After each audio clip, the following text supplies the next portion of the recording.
Good evening, everyone. This is a meeting of the Finance Committee, and I'm going to go ahead and take roll to get the meeting started. We have with us Vice Chair Anthony Maddox Jr. Here. And Member Jim Posh. Here. And I'm the Chair of the committee, Gail Larson. We also have in the room Councilors Kuda, Cobb, and Jim Petrus is on Zoom this evening, Councilor Petrus. We also have with us Mayor Sarin, Finance Director Hairston, and Assistant Director Feltz. Thank you. All right. I would like to just start out by saying we are here again tonight to get this work done, and we're continuing the work towards a 12-month budget. Council's approval of ordinance 011-2025, which is the appropriations legislation that the mayor has presented. I encourage every one of us to collaborate and bring to the table our comments and concerns to the agenda's topics. With that, I call in Frank Eisch from Chuni and Panichi to give us an update on their work.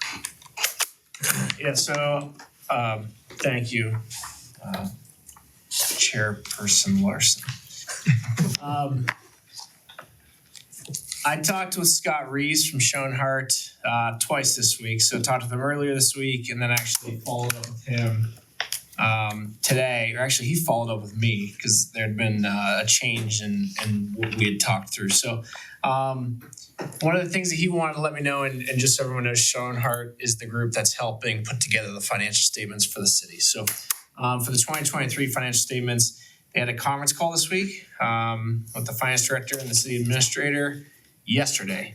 And since then, they've received some additional information related to accounts receivable, court activity. One of the things Scott had indicated to me is that he feels confident the city is focused on trying to get the 2023 financial statements finished. So it feels like they've made progress here just since yesterday. And so that there is kind of progress being made on that front end. On the back end of that, once those financial statements are done, that's when the audit will be performed by Zupco. So it's kind of a two-part process as far as the status of the 2023 audit. So the first part needs to be getting financial statements completed so they can be filed with the auditors. As far as any other work that we've been doing, I've reviewed the materials for tonight's meeting. I've made notes. My plan was probably just to offer up information as we kind of talk through things, if that's okay. Yep, you bet. Okay, the next thing I'd like to tackle is going through the discussion about the requests that council has made to the administration. And if we have information, we're going to mark it off as closed. If we don't, it will remain open. So as of tonight, we do not have a clean budget book. I'm just going to keep that item open if it's okay with everybody. No reason to dwell on it. We're still waiting. I had one comment on the clean budget book, just to request when the budget book's completed. One of the things I noticed in just reviewing the budget book versus the appropriations ordinance, if there would be some type of reconciliation between the two to make it easy to go from the budget book, what kind of gets talked about and discussed there, to then what ultimately gets approved in the ordinance through the resolution. When you say that, you're speaking about what specifically? So like I know in the budget book it's talked about at department level, but just then how that department level flows into, this document here, because I know there could be certain departments that may be funded out of multiple funds. So in talking about the police department, so like you talk about their payroll, this, the different things, kind of then how it goes into here. It's paid out of this fund, this, just so you can kind of reconcile the numbers to be like, okay, that I can see where that stuff makes sense and ties out. Okay. In terms of the sort of the workload of that and the strain on administrative capacity, it might be easy for us to just provide the detailed data then instead of, usually the budget book is intended to not dumb it down, to simplify. And speak about one specific thing. Might be easier for us to just produce the detailed data and just give you guys all of that Okay. instead of sort of whittling it down and then sort of mapping it to the detailed data. It just seems like an extra step. Maybe we just give you guys the detailed data. Yeah, I mean, as long as it can be reconciled, that's the key thing that I want to make sure that there's a way to go from the budget book and be like, okay, we've had discussions about this, we've approved this, now we can see where it is in the appropriations. So when you're approving, because that's ultimately what's getting approved is the appropriations. It can just be, you can tell what it is. Okay. I think we can do that pretty easily because I've been playing around with it already in terms of getting the database like the mayor indicated and then just dropping it in a pivot table. So we can pivot on different things. We can pivot on department, we can pivot on the fund, the name of the fund. Yeah. So that's pretty. Yeah, I mean, I would think you have to do it on the front end because if you're presenting a budget by department, that has to be generated from something that's then going to Yeah, appropriations. So basically there's got to be a way to What do you have to it. tie to when you pivot on the fund balance, see where all the funds are going, right? Yeah, perfect. Yeah. Okay. That makes sense. Okay, anything else on that item? Yes. Oh, go ahead. So I wanted to pass out this fun thing. Had a grand old time working on this. This is the administration's capital request for 2025.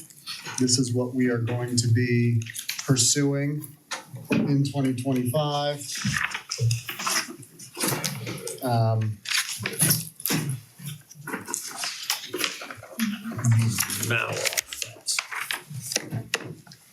So the columns are not totally self-explanatory necessarily. The first column we have is the operating department, and Councilman Petrus, I will be, you know what, I'll shoot it out right now in electronic form, so you can take a look at it as well. Give me just a second. As I send that email, I will also discuss the columns. Okay, Mayor Sam, before you go, would you also send it to Addie, copy Addie on that so she can post I'll it? just send it to all of council and the clerk. Perfect, thank you.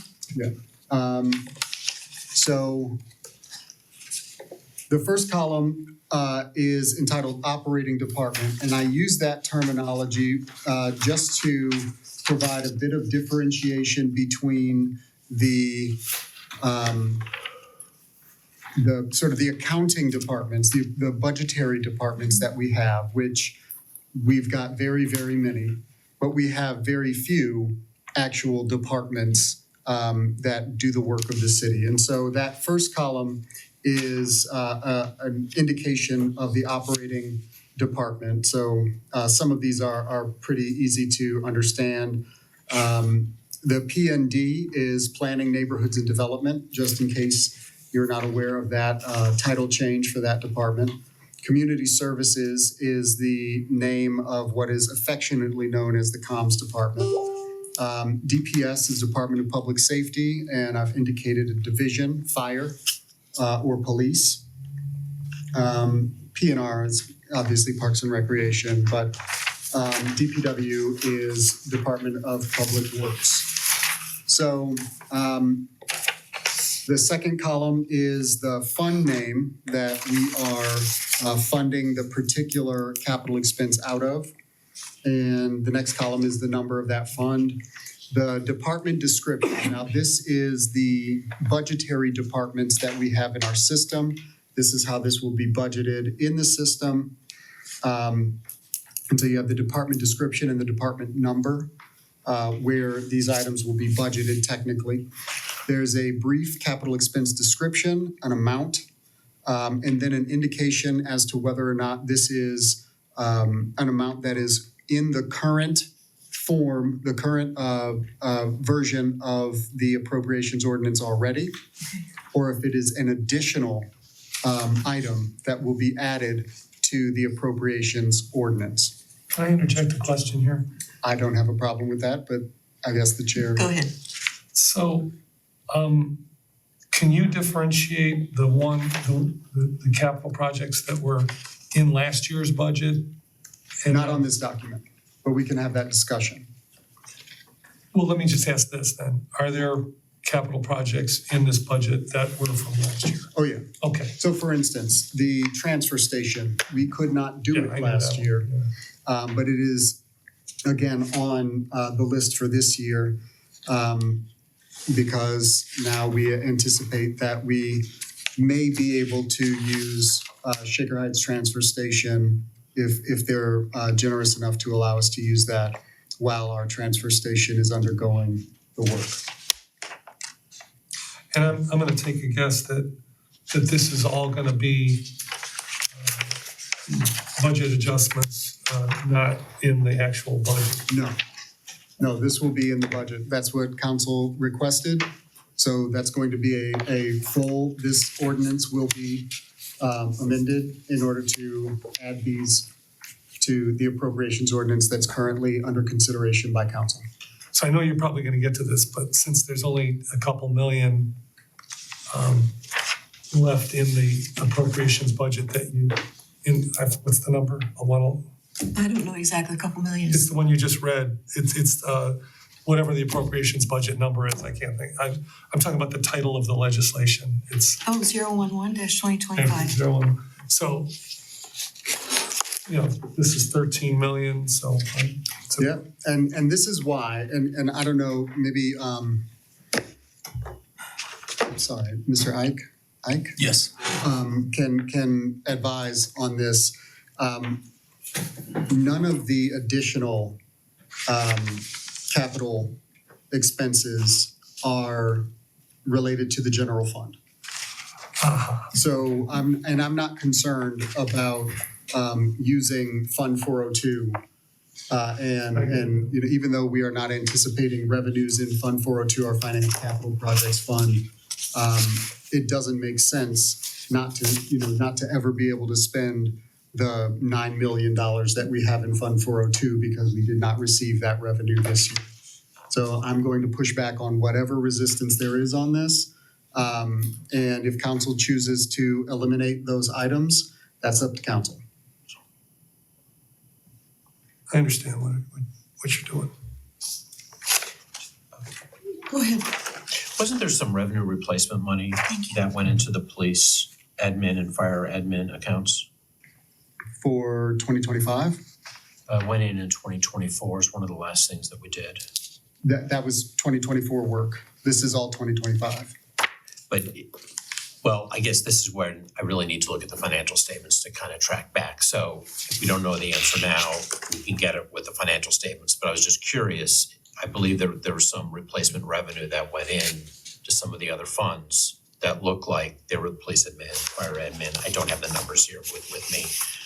But if we're able to use that as money that actually has come in, and I don't have a problem using that money, because we had used the money for other things. It was like our washed ARPA money. Well, that was primarily sent to defray general fund. General fund, expenses. okay, well, I need to look at when we see the finances, I'm sure it'll make perfect sense.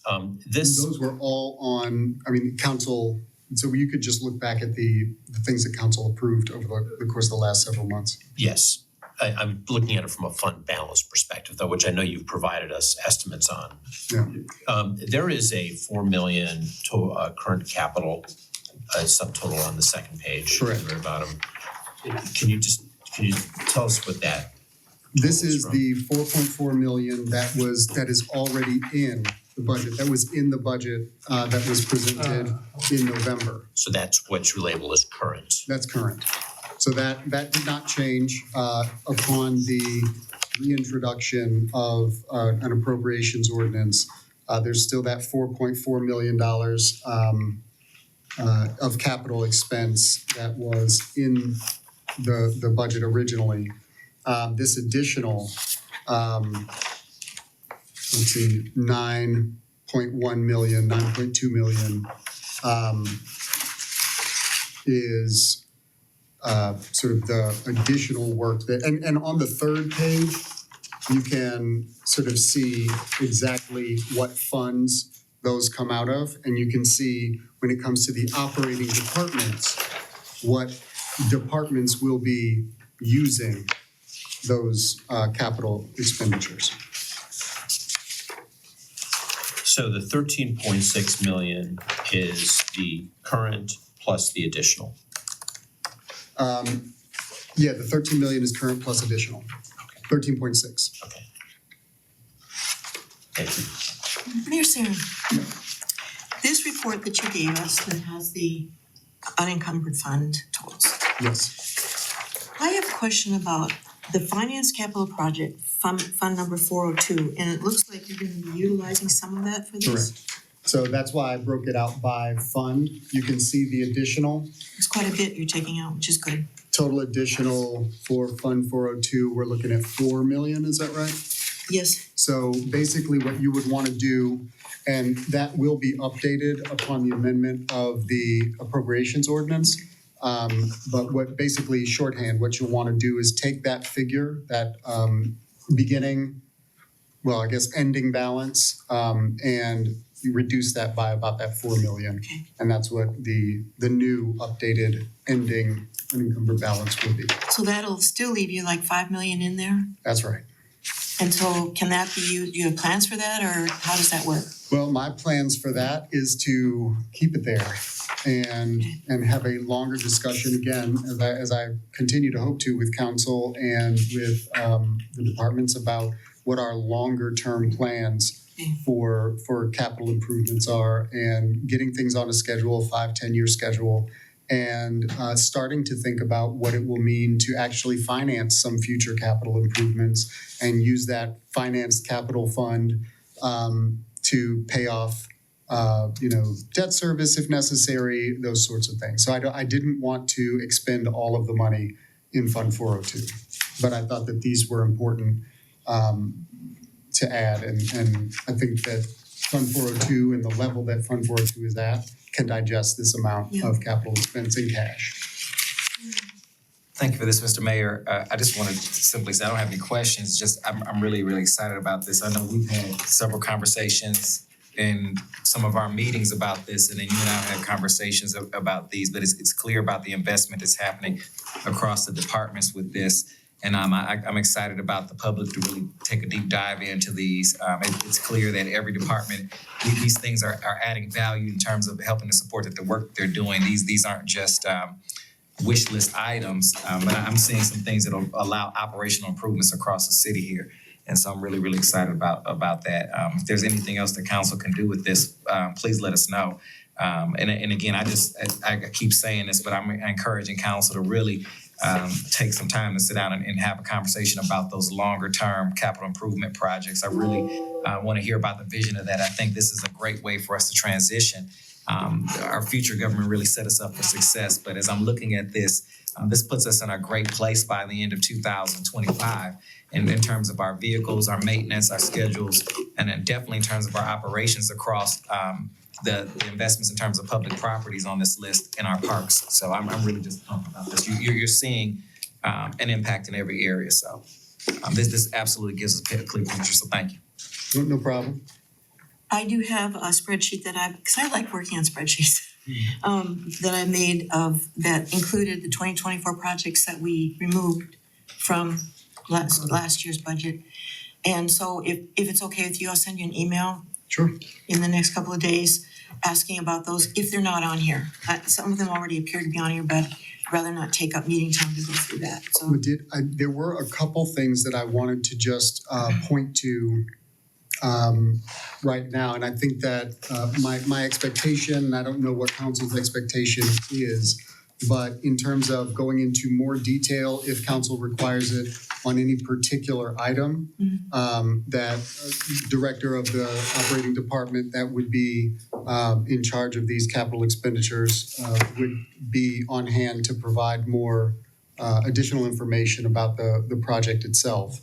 But I did want to go through at least a couple of the things and just give council a bit of information about them. And so I did want to, toward the end of the list, there is the Vector truck Yes. that is being requested for the Department of Public Works. And I just wanted to let you know that this will be accompanied by an associated increase in revenue as well, because this is reimbursable by our community cost share with the sewer district.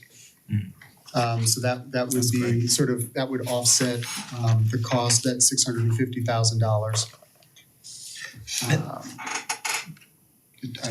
Oh, I'm sorry. No, go ahead. No, go ahead. Well, can we let the mayor? Okay. Well, I have a question specific about this. Yeah, mine was too, about that truck. Didn't we approve one of these? Yes, Yes. So this is a second one? that's right. Okay. That wasn't my it was my statement. I was excited about that, but so All right. I saw that and I lit up like Christmas because this is great.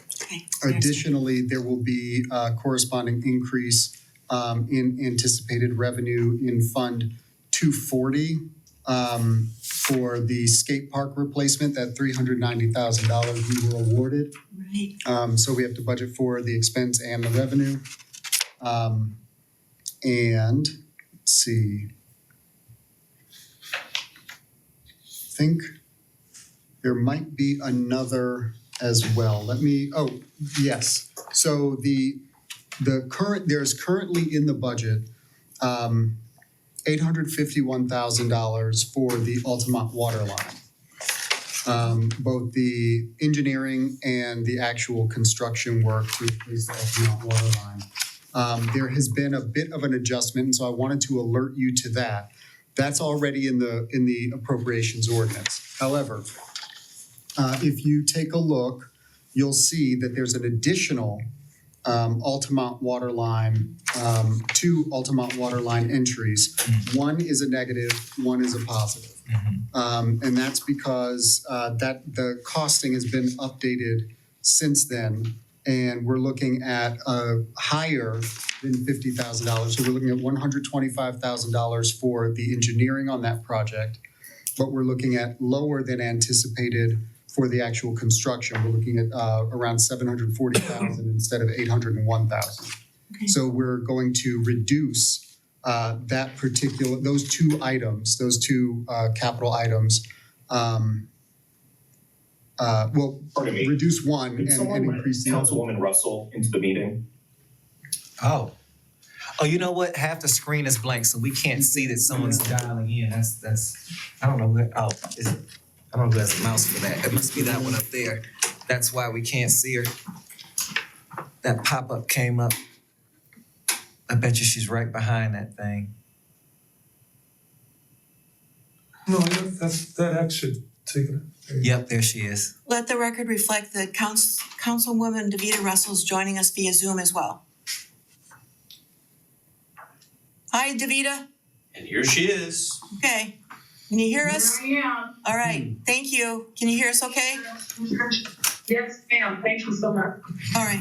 All right, so that particular project, the engineering is going to be $125,000. The project itself is going to be $740,000. And so you see a corresponding decrease in the construction, but an increase in the engineering. I didn't want to just remove the 801 and replace it, or that 50 and replace it without having that illustrated in this spreadsheet, so you could see that that's sort of an additional negative is what we're adding for the construction project.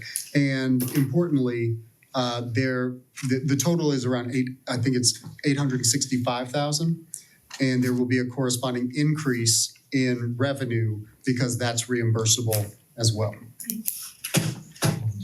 Councilwoman Russell, in your email box, the mayor sent us an attachment with the capital improvement projects. That's what he's covering right now. So you should have received that. And that's what he's covering, some of the highlights of that. Thank you so much. I appreciate it. I did have one question. It's not on here, but it's just curious. And this is maybe would be a question for Councilman Pasha's committee, but just with it so fresh in everyone's minds, is there anything that council should be looking at in terms of, as I'm looking at our investment in fire, that we recognize now since the incident that maybe would have helped us, that we should be like on our radar or anything like that? Well, I'll tell you, if we had the wherewithal to staff 14 fire, companies for the type of fire that we had at the CLM project, then yes. But I think in this case, there really isn't, I think, much that we could do when it comes to this kind of thing, and funding the fire division to have treated that any differently. A fire like that would have required the same type of mutual aid, no matter what. But we are, and I think in this set of requests, there are certain things that I think we need to, just in a sort of general principle way, going back to and, finishing the job when it comes to those kitchens at the fire stations. I think the new fire engine, the commander and chief vehicles are going to be very welcome by the fire division. Now, there is one more thing that I've been talking with fire about, but that might require a bit more planning, and so I wasn't willing to put it in here because I don't have any estimate whatsoever for this, but it's something that that is going to be a priority of mine when it comes to both preparing and appreciating the firefighters, is an overhaul of their exercise facilities in the fire stations. And given the space constraints in Fire Station 2 especially, but also Fire Station 1, it's a little difficult and will require some creative planning just based on the space constraints. But I'm working with them, and we're going to put together a plan similar to the plan that we put together for the police exercise facilities. And so that will be a future conversation, but we don't have the time, we don't have the plan in place to provide that in this capital request. Thank you. Yeah, I was thinking a lot about them in terms of the fire, and just looking at this in that kitchen, I was reminded after all of that, they went back there to still that kitchen. So I'm excited about getting this done. Thank you. Thank you. Councilor Cobb? Following up on the fire, do we anticipate getting a bill at some point from those cities that provided mutual aid? I don't anticipate getting a bill from those cities, no. And do we anticipate getting a bill for the water that was used? Now, that's a different question. That's something that we'll have to take up with, maybe we can have a conversation with the fire chief and speak about how that is traditionally handled. We have no precedent for this. And obviously 5 million gallons on a fire, which is, I think, approximately what we expended on this fire, just based on a rough calculation of X number of hoses and 60,000 or so gallons an hour per truck. That's sort of a rough estimate, but we haven't dealt with this, so we're not exactly sure what the next steps are on that. But we are taking a look into all avenues to defray some of those costs, even overtime costs. If we can reach out to the state for assistance on something like this, we're investigating that possibility too. Thank you. Sure. Councilor Posh? Oh. Yes, Frank? Is there a way to identify what information here, especially when it comes to like vehicles, what is new and what be replacements? That would be a question, I think, for the directors or the chiefs. So I can, because I wouldn't want to speak without certainty. Understand. And so I would like to let them, I can't, there are some that I can just tell you without hesitation. Obviously, the Factor truck is new, is not a replacement, it will be an addition. The public property vehicles, I believe, will be additional as well. Now, we are constantly putting vehicles out of service.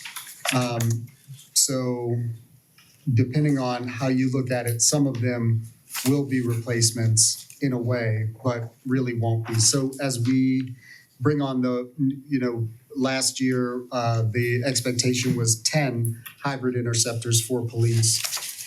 Council acceded to the request of 5 last year so that we could jump on an opportunity with the addition of 5 this year to complete that.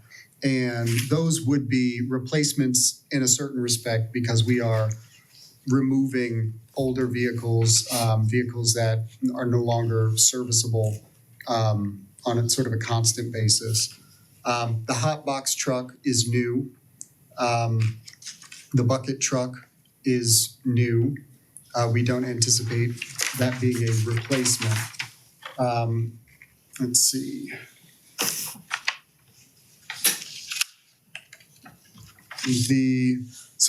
And many of these will be replacements in a certain respect, but that doesn't mean that what they're replacing goes out of service. Yeah.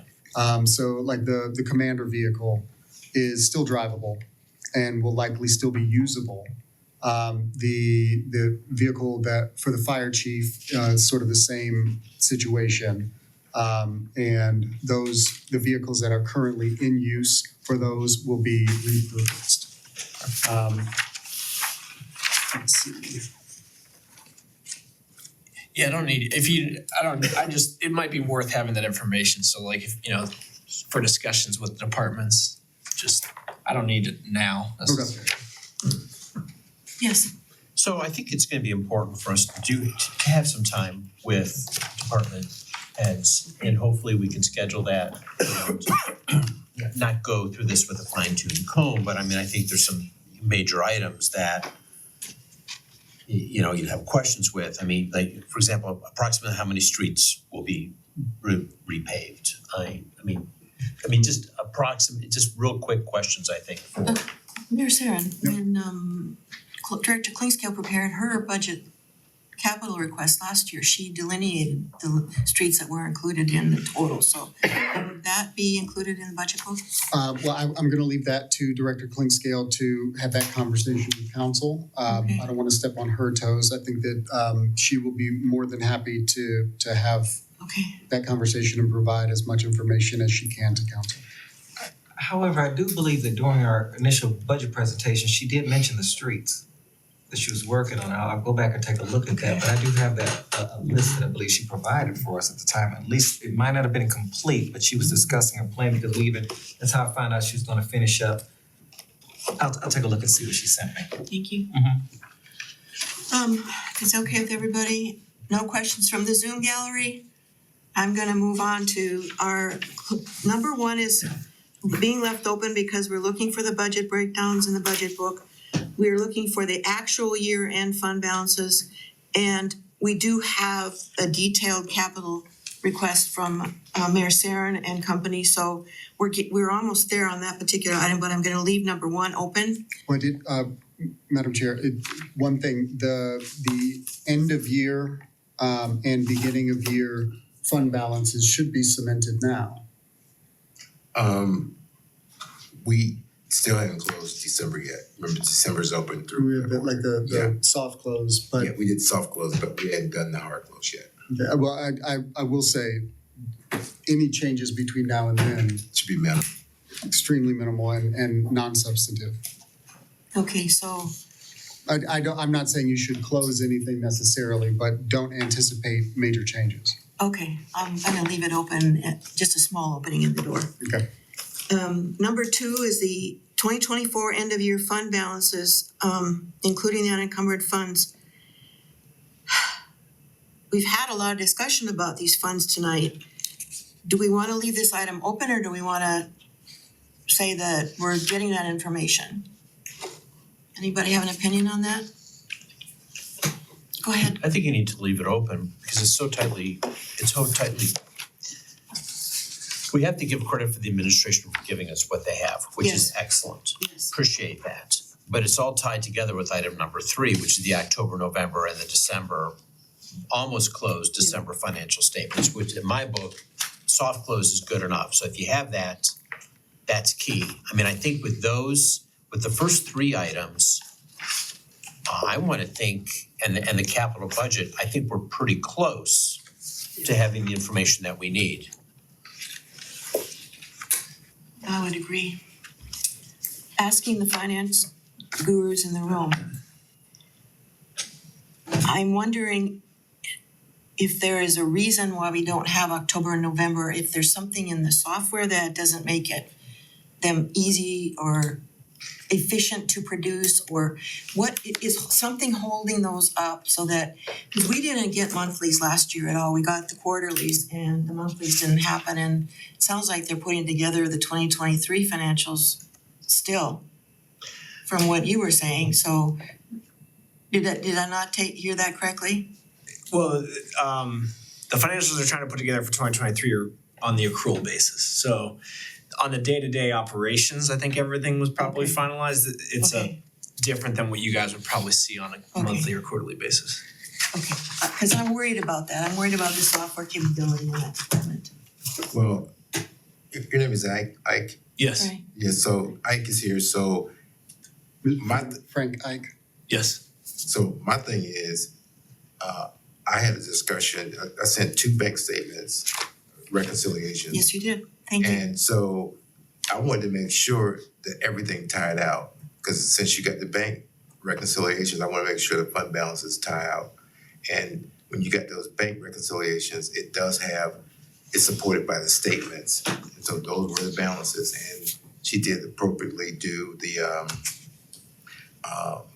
ledger adjustments, which would have been the outstanding checks and outstanding deposits. Okay, So, and that, she tied those out pretty good, but with with very little no variances. Sorry, it's very hard to hear right now. Okay, I was just saying that the bank recs. Mike's actually right here. Oh, Sorry. I was saying that the bank recs was done for October and November, and I was trying to make sure that the fund balances tied to the bank recs, and we knew that we had no variances, or we can explain any variances that we had. And that was a piece that when you're rolling fund balances and you roll your banks, it has to tie together. right, But I think, I'm not sure everyone understood the exercise when we were doing it, because when I asked, apparently it was separated back in the past where Tara was doing the roll forward and Donna was doing the bank rec. And the 2 shall never meet. But that's why I was trying to reconcile those 2. thank you, and we do appreciate receiving those reconciliation reports. Go ahead. Would it be helpful for the finance department if we purchased a new software package for you guys? It'd be an early Christmas for Rodney. We would, I'll tell you, the administration would love to transition from what has been a very cumbersome and very difficult to use for our purposes, software package. I think the sort of the day-to-day needs that, you know, for crafting reports is sort of not really allowed for an in-depth, you know, investigation into what that next system would be just yet. Sort of like painting the moving train, you know, kind of thing. So historically, for years and years and years, I believe the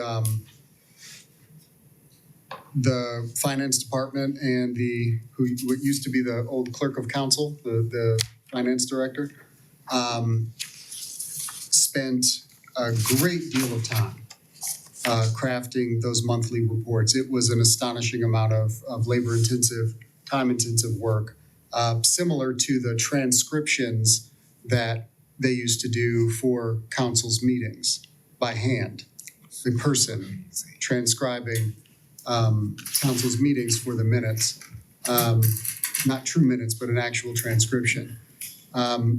Very labor intensive. That was sort of the culture here, or I guess a culture of, I would say, stagnation in terms of the use of technology on that front. So we would welcome moving forward with that, and as soon as we are in a position, I think, to do an analysis of the options, or and possibly just put out a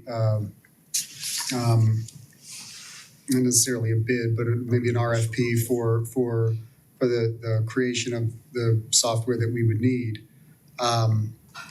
We definitely want to move in that direction when we can. I mean, so the process takes a year. I mean, it's a long. Don't tell me a year, because I was at the county and that took years and years and years and years. So. That was a whole different story with a whole different company behind that. But you probably want to pick something, and probably hopefully next year at this time when we're sitting at this table, hopefully in October, November doing the budget, there's an item in there for a new software package. That would be nice. Go ahead. Does Ike know of any software packages for municipalities that you've seen that are good? Yeah, I mean, we work with a number of municipalities. There used to be a lot of different software packages. They've kind of shrunk. I think there's really 2 or 3 main ones now. Corporate because of consolidation. Yeah, Because the people who we have, they bought everybody else, right? I'm not sure who you guys use. Tyler New World. Yes, Tyler's one of them. Tyler, I think they do Munis, might be what it's called now. Never heard of it. I know Munis is one of them. I think SSI is the other big one, but I don't have it in front of me. We have records of what people use, and we could always do an informal poll of people to find out. But I know a lot of people are going to this Munis software. A lot of people are whenever we talk to people now, they've made changes. That's a popular one. I think it's pretty good about breaking down departments and stuff like that. For I think a city your size, it allows for some accruals to be recorded as far as like you could do some receivables billing in it, so that it could be used by departments and things like that. Can I do a trend report? That I'm not sure. I've never actually personally ever actively used Okay. it. We just I thought we're getting reports out of it, right. stuff like that. So I think this is really important because it's ever since I've been on council, we've talked about the inadequacy of the financial software and the time it takes the staff to put information together, even some of the operational stuff, the daily operational stuff. I would love to see that enhanced for you. Love to see that. And I think thus far, one of our major inhibiting factors is that the time it takes to do that functional Right. work Right. inhibits our actual work Right. on replacing the software itself. So could your person that in your department that does the efficiency studies, could she help with that? My anticipation is that that position will absolutely play a large role in this process. Just the I think additionally with Mr. Hairston, Director Hairston on board, and sort of figuring out the shape of the finance department. And I think that will play a large role in building the capacity to do this effectively. That sounds good. Really happy. Now, the next item is, number 3. We haven't finished number 3. We talked about the financials. We're still waiting for those. Got the reconciliation reports. That December is expected to be, yes, I had a soft close done and we'll be ready soon. Yes. Are you comfortable sending us October and November yet, or? I think Posh might identify something, so I want to make sure everything is ticked and tied. All right. And I don't know what that is. we said last time that we're comfortable with the real numbers for October and November and estimated numbers for December, but it sounds like we'll have real numbers for December very soon as well. And bank reconciliation reports, we just talked about those, October and November were handed to us. Not adequate, anything about that item? Good. Number 4, the Archer salary study. Can I hand that off to Counselor Cobb? Because we do have the results. And we're trying to schedule a meeting with Admin Services for talking about that. I think Addie's working on scheduling the committee of the whole, so we don't have to go through it twice. That, I think she that I sent think is scheduled for Monday. Yeah, she did. She just had to reach out to them and make sure they could make that meeting. To confirm with Archer. And the administration. Yeah, my understanding, we provided the contact info for the direct communication between the clerk and Archer Companies. But beyond that, I don't know what's been scheduled. Okay, well, we'll have that time to talk about it at committee of the whole then. And the capital budget, the mayor has given us that information this evening, so that gives us something to study. The 2025 capital projects carryover, 2024 capital projects carryover. I do have a list of those, which I will email you and ask if I don't see them on the list, if that's all right. Okay. Anything on that one from anybody else? All right, number 7, clarification on deficit spending. I think this is a closed item, but correct me if I'm wrong. We had a pretty extensive conversation Yes. about it the last. Yeah, closed? I actually had one question about 6 real quick. Okay. Pastor, for projects that are carrying over, is that money already set aside? No. No, okay. Unless something's been encumbered, at the end of a year, it does not continue. Okay. So it has to be rebudgeted. The 402 fund that we talked about has the 9 million in it. Mm-hmm. Where did that money, where does that come from? Is that just transfers from general fund? How does that fund generate revenue? That's primarily it. Thank you. Good? Yep. All right. Thank you. Number 7, I think we can close. And this next one is up for grabs, whoever was asking the question on number 8, unfilled positions and 2024 savings. Do you need any more information? Whoever asked this question? I thought that was posh, no? Well, that was a question Oh, was that I that- had posed. I think you can just generally do an estimate if necessary to figure out, Yeah, we took a look at this. We've taken a look at it a couple different times.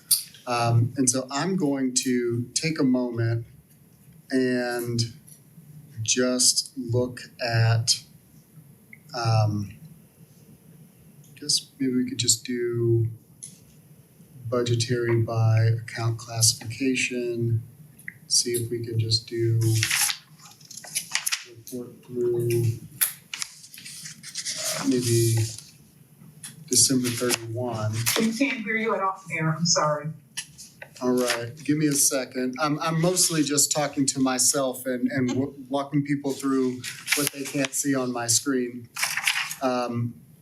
So looking for an annual balance total year, let's see. And so we're gonna look at all organizations. Go ahead, Councilor Posh, while he's doing that. So do we have in the financial reports, will we see a payroll number with a budget that we can compare by department? I don't have any of the financial reports here on me, but is that a standard deliverable? Yeah, that's pretty standard. And we can Even for New Orleans. and then we can just sort of compare that in the financial statements? Can I suggest that we will, just maybe put this item on hold pending the review of the financial statements? Okay, Because that might be the simplest way to get what we need.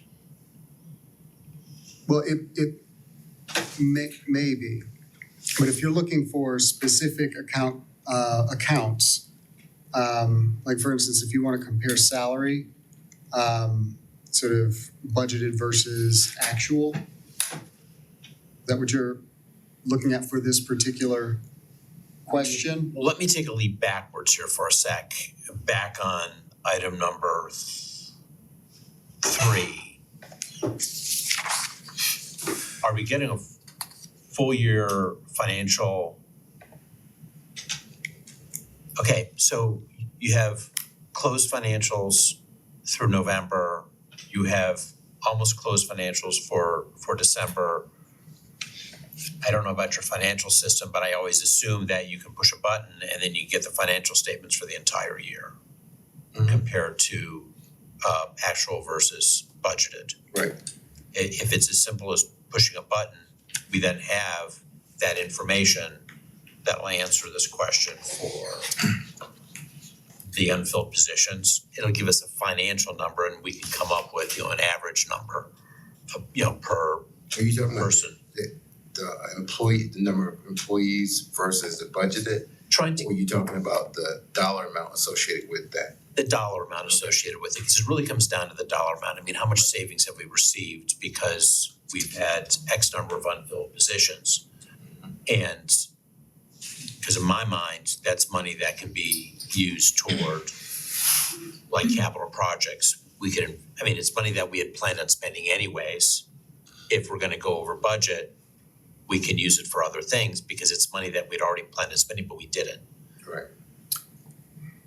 This is the weird part about, I think we sort of had this conversation before, and we can sort of take a look. The easiest way is to take a look at what budget we adopted. We can take a look at the amended budget as council amends it throughout the year.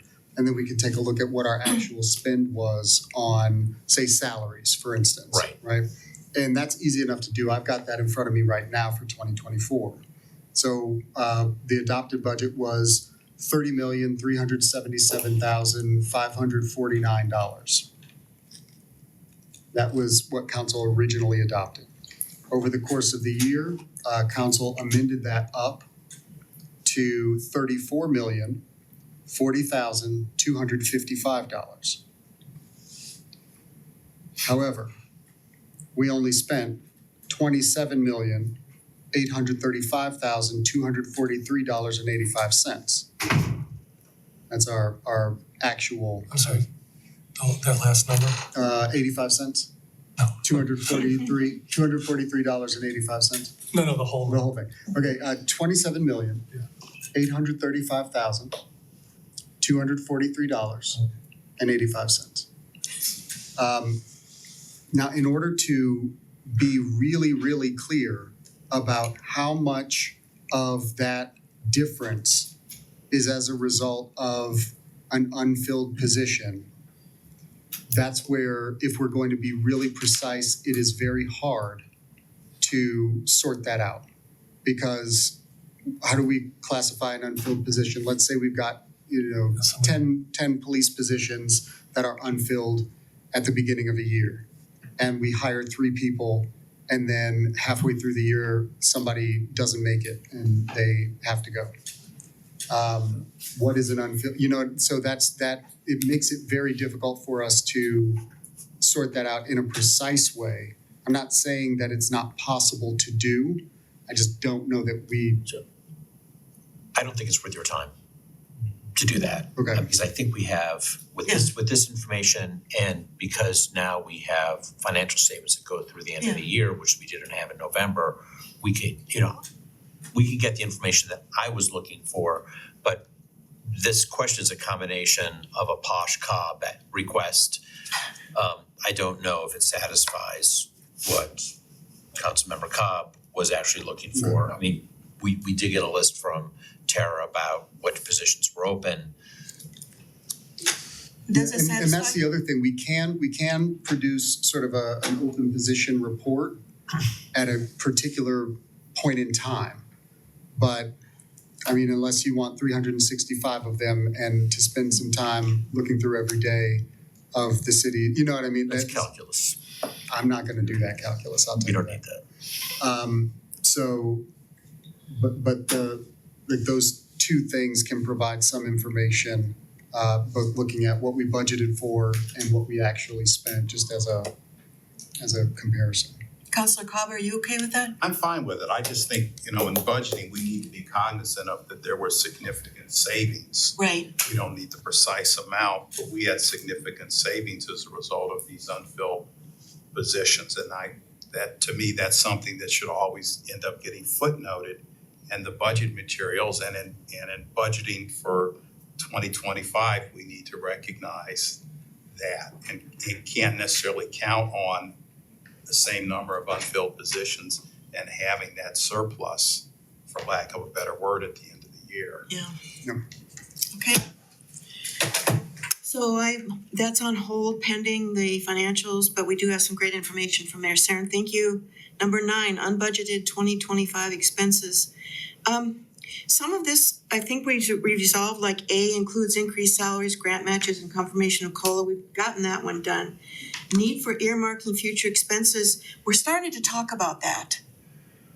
Looking ahead at what you want to keep in reserve and the Shaker Lakes project possibilities, although you said last week we don't have to do that till 26. Yes. So those are just conversations to be had in the future because we want to look longer term when we get through this short term.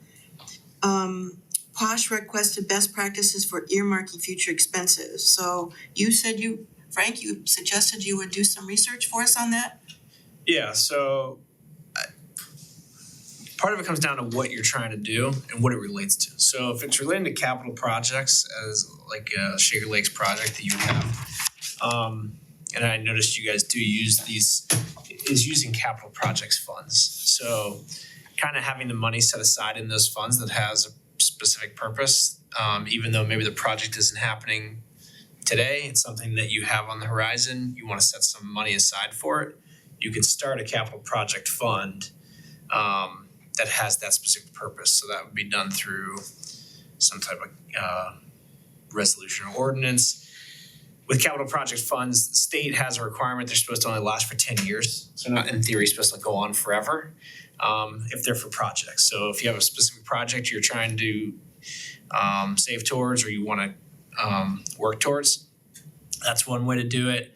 I have some clients that do 5-year forecasting, especially for capital projects. So what are we seeing on the horizon?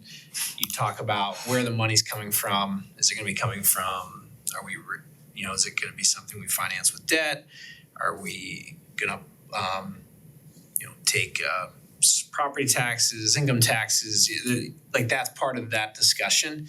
And then that's how you identify where the money's going to come from. Is it going to be transfers out of the general fund? So I think you guys are talking about working towards that. And I think that's ultimately where you want to get to, because one of the things that came up today was just the discussion of like, hey, we're going to spend down the 402 funds fund balance this year. There's money in there.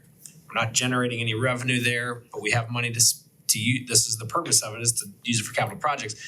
But if you know you have a big project coming on in 2 years, you have to think about whether that's prudent or not. So like having those longer term discussions, especially when it comes to capital, because they take so much resources,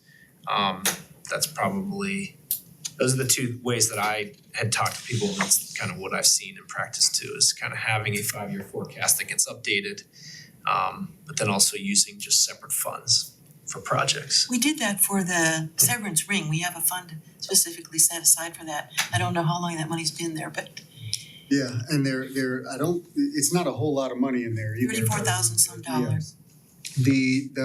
I know one of the examples that I was paying close attention to was our neighbor Shaker Heights, and one of the things that they do for capital, and there are some similarities. We've got our finance capital fund. We also have an economic development fund, which is technically classed as a capital fund. And I know in City of Shaker Heights, one of the things that they do in order to fund their capital projects and economic development capital projects, I guess, is to, at the end of each year, they have a discussion about how much of any surplus that they've realized over the course of that year to transfer into that capital fund. And so in that way, they start to build up and they have sort of an ongoing funding source for capital projects, capital expenditures. If you look at their capital budget, they sort of separate it out a little bit. And they, I don't know how many police vehicles, because it doesn't say in the documentation, but they say put 150,000 for sort of their regular annual update of police vehicles. And that's how much they're putting forward for the next year. Maybe that's 3, but that might shift depending on how many that pays for. But that's sort of the one of the examples that I was looking at for how to, in an ongoing way, fund future capital projects. But again, the goal is to sit down, take a look in a more long-term way about what our needs are going to be over years so that we can prepare for them in a more gradual way. I think over the course of the last probably 15 years, maybe 20, but definitely 15, this city has done a really great job not investing in our capital needs. And so for the past 3 years, given the amount of cash that we were sitting on relative to our expenses, I thought that it was better to start addressing those needs more aggressively than to, and then get to a place where we can do 150,000. That would be lovely, 150,000 for new police vehicles. That feels like, nothing based on what our actual need is for replacing some of our older vehicles. And so sort of more aggressively addressing the intense need that we have now and then scaling back our capital expenditure year over year was really my strategy at this point. Yeah, speaking to vehicles, a city on the west side we did work with, what they would do is an annual depreciation charge. And so basically what they would do is have every year basically saying, okay, look, we bought a new car, like a truck, costs $100,000, it's gonna have a life of 5 years. Every year they would move $20,000 out of that fund into this other fund, like a fleet management fund. So then the money was already set aside to replace that vehicle in the 5 years when it was ready. So that's another option, is kind of a way to do that too. First, that would be for more your regular, maintenance of your fleet. Okay? Councilor Pasha. So I think until we get this budget done, that particular item, I think is something that this committee should be working on with the administration for future budgeting. I really want to see us, in my opinion, focus really on the budget. So I know this is on this budget need list. In retrospect, I would like to suggest we just park that, focus on getting this budget done. Great and idea. revisit this. And I think revisiting this when we don't have this heavy weight of the budget on us to get done, I think it'd be a good use of time. I agree. Everybody else? Okay. That completes our list of 10 that we've been working on. I will update this for everybody, and I probably will put it past President Kuda because he promised he'd be keeping his ears open tonight as long as Addie's not here. So I'll have you review it first. Is that okay? I'm sorry, review. Have you been taking notes tonight? Yes, I am. Oh, okay. So that you can, and make sure that I've recorded it correctly. And then I'll send it out to everybody. I also wanted to add, there's a section here called documents provided by the mayor. Maybe what I'll do is Addie back tomorrow or Monday? She's here tomorrow for just in the morning though, till noon, Well, it gives me a little bit 9 of, to noon. yes, cause she's got the document, maybe I can modify it. I'll add in the reports that you sent to us this last week, which will expand the list. And those are also on the website, like the updated fund summary showing beginning of 2024 all the way through projected end of 2025 is on Great, the 2025 budget webpage. great. Transparency is wonderful. Should I ask one question, Orlando? Oh, sure, go ahead. Is that without, or is this like reduced by encumbrances? I assume it is. That document you'd sent with the beginning 2024 through the end with the budget. Yeah, that's transactions and encumbrances Yeah, end up in the. Okay, I figured it was. I just wanted to make sure.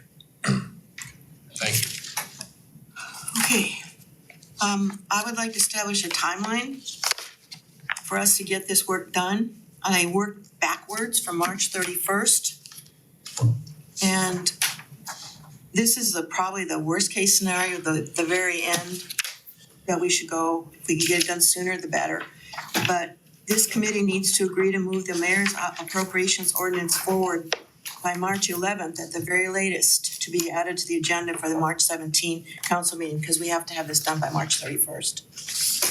So March 17th should be the second reading. Yes, Well, it's been given a first reading already. yes, Okay, third reading. first reading. Well, no, I meant that March 17th would be like the third reading.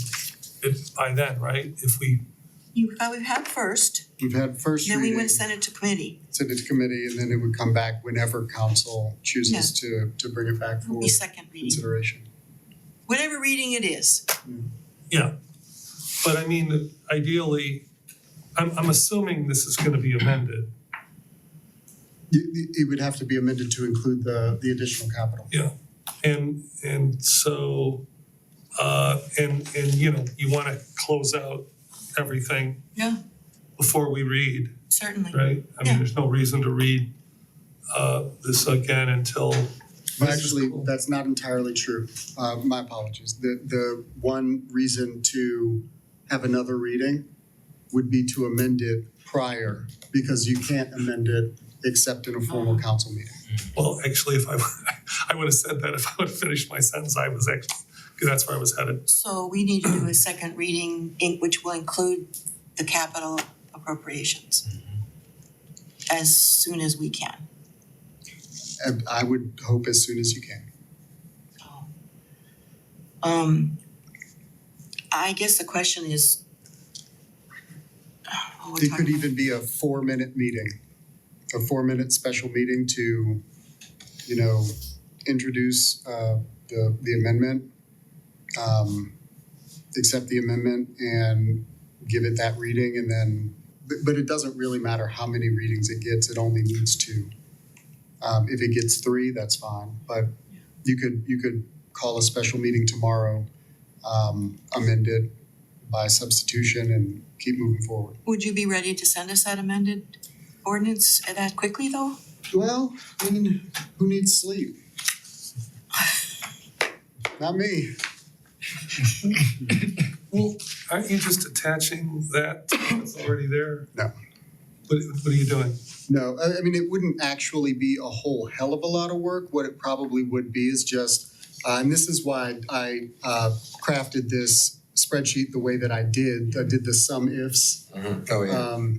But so I could use the total additional Fund 201, total additional Fund 216, and just, that's a relatively easy, I mean, it's only, what are we looking at, 7 changes I mean, to. the exhibits, right? You just attach an exhibit page. Well, that wouldn't even, this would just be changing the exhibit.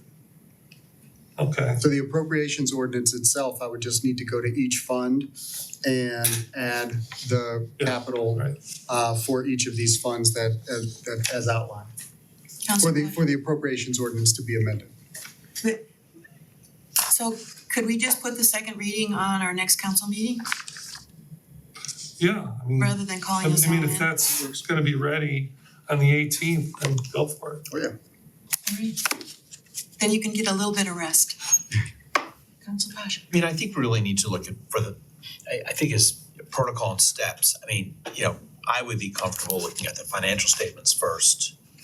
Because if there's changes or modifications, or we have constructive conversations with the director about a capital item that might increase or go down. He's having trouble hearing. That is what. That was, I don't know if maybe it's the volume in here. Let us speak up a little. Yeah. I will try to speak up. It seems to me that we need to look at the financial statements first, make sure that these numbers go together the way that this committee and council wants them to go together, and then give the administration, the mayor's office, okay, I think we're okay, but this and this and this need to be tweaked. Then go ahead and adjust the appropriations at that point. Well, I'll say from my perspective, I appreciate the caution, but the capital expenditure list that the administration is supporting is our list at this point. And if there is anything to be amended out, council has the authority to do that in their council meeting, in your council meeting. But this is the list. And the other option that I would have is to just withdraw and reintroduce. Well, I guess that's not the point that I'm trying to make, but I mean, the request is a $13 million ask.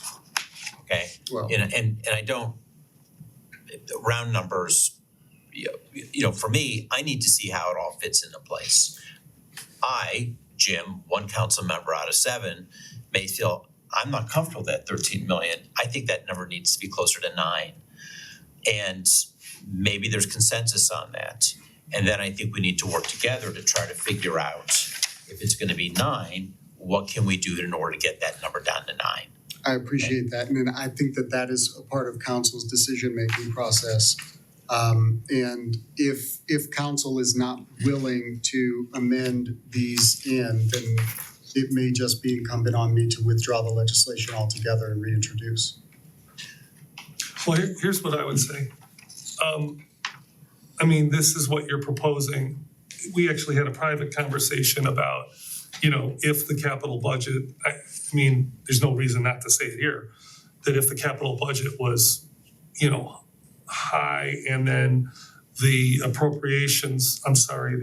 expenditure, when we get the financials, all the way through, if that somehow is markedly different or changes the picture, and I think that's what you're getting at.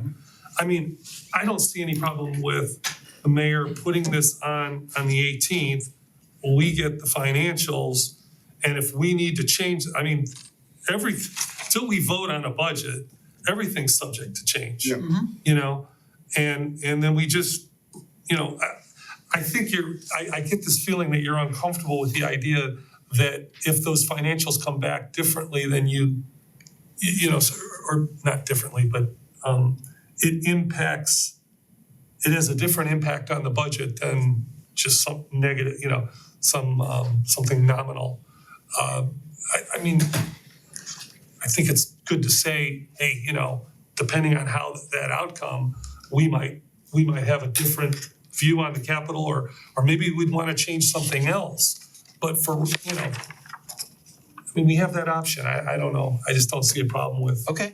having the Fine. amendment. And that's the thing. I think the council president is absolutely correct. Even if these are placed in the appropriations ordinance, all of it is amendable by council until adoption and even afterward.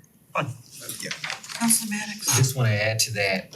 I feel uncomfortable with the expectation that they be removing anything. This is indeed the request, and just transparently, as I'm looking at this, any expectation that we remove anything from this, I think the council person suggesting that needs to justify that. And the reason I'm stating that is for 2 reasons. As I'm looking at this, these are absolutely reasonable requests. But the second reason is many of these, there is a sense of urgency because we haven't had investment over the last several years. And so I just want council to consider that, as well as the public, as we're looking at this, that $13 million is because of the lack of past and previous investment in the city. And so I don't have any expectation that we're going to get a 13 mil request every year. However, there's going to have to be some investment and some cleanup and some improvement. And so I don't want us to look at this list because we're uncomfortable with the number and we're not looking at the actual investment. So my opinion is if we're going to cut anything or make any requests from this, that needs to be justified by that member of council as we're going through this without the expectation that a director or the administration is going to remove something. These are urgent needs from what I'm seeing. These aren't anything pie in the sky requests. I think that these are pretty succinct. And the other reason I'm pushing back on some of that is because we've had conversations with the directors about many of these needs. They're ongoing as we've toured the city and with the staff. And so my expectation is that if we're removing something from this list, it's for a very good reason, because if we're just trying to get down to a specific number, there's some things that we could remove from this list that I know we absolutely need. For instance, the fire engine, the kitchen renovations, things like that. I would want to make sure that anything removing that's going to help make our staff's job easier, that we're able to justify that regardless of the number. If there's a need, I need us to justify how we're gonna resolve that. And I don't think that that's the administration's responsibility. So I would like to look at this and have that broader discussion with council, so I can hear if anyone wants to make any cuts, what that looks like and why, so we can discuss that. But just looking at these are some needs that I think just have been overlooked in previous years, and this investment is necessary. So I'm not really falling back over that 13 mil number looking at this, because I know that we're talking about years of neglect that we're correcting. That's going to allow this to be much, much easier going into the future. And so any conversation that we're having or shaping around that, I'd like to see that breakdown about not just the number, but what line item and why. And I think that needs to be produced from those members of council. I would like to ask committee, the three members right now at this point, are you willing to release the ordinance back to committee of the whole, back to council for that second reading, so it's on the agenda for the 18th? Absolutely. I am also. Posh, Just as long as we're prepared to make changes to it. if needed, yes, okay. I'm gonna, Councilor Petrus was before you, sorry. Sure. Jim, go ahead. Thank you, appreciate it. And if this has already been asked or talked about, I apologize, as Councilwoman Russell may also be experiencing, for some reason over Zoom, this audio is really bad. It has nothing to do with the people in the room. I think that it has to do with the software. I'm going to have to go back and watch the YouTube recording. But for clarification regarding the document that the mayor sent us this evening, so how do we get from this document to the appropriations ordinance? Is it the case that the different accounts mentioned in this document are going to be incremented by these amounts in the appropriations ordinance? That is correct. Yep, that's correct. Okay, so will there be an updated appropriations ordinance coming? Yes. Yes, that's what we're discussing now, and sending these documents out of committee so that we can do that second reading with those additions. And then it will be assigned back to committee. It will be assigned, it'll be assigned back to committee. It'll be assigned back to committee after it goes back through committee of the whole, Council, full. or council, yes, I'm sorry. I'm just thinking another expense might be, We appreciate those who speak very loudly. Thank you, Mr. Maddox. I think we hear you loud and clear. We did also, Mr. Posh, heard you as well. So thank you all for those who are speaking very loudly. I'm trying, Davida, but okay. Madam Chair, just Yes, I'm briefly, I did want to say that I appreciate, and from the administration's perspective, certainly, if we get to a point where there is any item in the appropriations ordinance that council deems too high, too low, that there is a very clear articulated reason given to us for that. That would be my request to any council member or members that would seek to make an amendment, that you provide a clear articulated reason for that. I think that will help us and also the public understand sort of where we end up in this process. But I also want to respect and understand that council ultimately has the authority to make those amendments. And through the addition of this is not sort of the final, conversation on it. But I would like for my request to be whole cloth, and then council has the opportunity to make the changes that it deems necessary. One second, I'm gonna help. So Councilman Russell, I saw you looking as well, so I don't know how much of that additional conversation around this that you and Councilman Petrus heard, but we're gonna break this down, go send this back out to committee so that we can discuss any possible changes. And so the mayor was just asking if there's anything we want to remove, if they can have that reasoning, it's going to help in terms of the clarification as they go back and take a look at that additional information. So the conversation that we're having now at the finance committee is whether or not we do indeed want to send this back to council. And it sounds like we are, with the knowledge that we're going to make some adjustments to the ordinance when it goes back, and then it'll come back to finance committee. Oh, I'd like to clarify that. Yeah, I feel like I'm missing something a little bit, but My understanding is that what we will be reading in as second record on 218 Yep. will be Amendment. 011-2025 amended, which will include at that point these capital expenditures. And then it will come back to committee and we'll continue this discussion as we wait for those financials. yeah, I think, Good. yeah, and I had the discussion in committee of the whole instead of Yeah, back in yeah. finance. So yeah, that's right. It's a lot of bumping around, but I think, okay? All right, okay. And since, So when will the time come where we can ask questions about the additional capital items? I was wondering if, when it comes back to finance and we're talking about those line items, that's the time to roll that out, to be able to knock that out at the same time. But I know that will require all of council being there for that meeting too. Yeah. Scheduling the directors, but I figured if it's coming back at that time, we might. how do we do that efficiently? Yeah, Include all those folks. because it's not quite a budget hearing, but you're right, we're gonna go department by department, maybe schedule that out that way. and Well, have that's the thing, conversation. this is a new appropriations ordinance. It is standalone. It is not dependent on the previous appropriations ordinance. So my expectation of council is that council will have an opportunity to have conversations with each of the directors who are making these requests.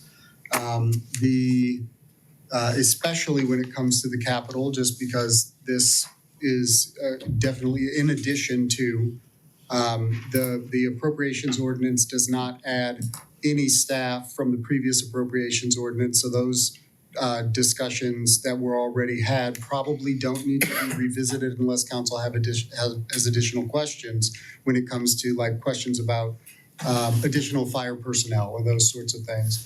But certainly the directors should be available to respond and attend council's finance committee meeting to have discussion about these capital requests and what they are and what they mean and why they're important.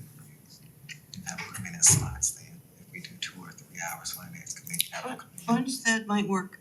Talk to President Kuda about that, because I'm just worried about the flow and keeping people late at night as we're keeping these people here tonight. One of the suggestions that I had, I was wondering if we do an extended committee meeting, maybe schedule 2 hours, 2.5 hours, or whatever we needed in terms of breaking it down, give them time slots similar to how we do administrative services when we're doing the interviews, and then just bring them in that way. We What know committee? either finance committee or committee of the whole to discuss the budget and bring them in scheduled out. That way they know when they're coming in, so they're not sitting waiting. But they know we have those time slots similar to how we did the budget, but instead of breaking it up over days, it'd be the same day, since it's not as much information as we're requesting, if that makes sense. If we just schedule everyone to come in and then give them slots by department and ask those questions that way versus them all coming in at once and we're wondering if we're gonna ask them questions or not. Yeah, I mean, I do remember there was a lot of sitting around and we do want to avoid that. Yeah. I mean, I don't think it matters what we call it, finance committee, because everybody is gonna show up. I would assume our committee of the whole, Right. but the Allows question, them to keep doing work. but how do we, but the question is how, what would be a good time where we could shuttle people in and out? Yeah. Mayor, do you have a suggestion about that? I don't. Out during working hours, I guess, because Probably. otherwise we'd be, I don't know. Similar to how we did the budgets and then they came in a couple of minutes before their time slot. It's possible if we give enough time. Would it work if we tried to do it all in one day instead of stretching that out and they That kind would of. probably be easier for the timeline, just generally. Okay. Max 2 days, just in case somebody is, ill or has a jury duty or something. Do you think it would take longer than 30 minutes a department?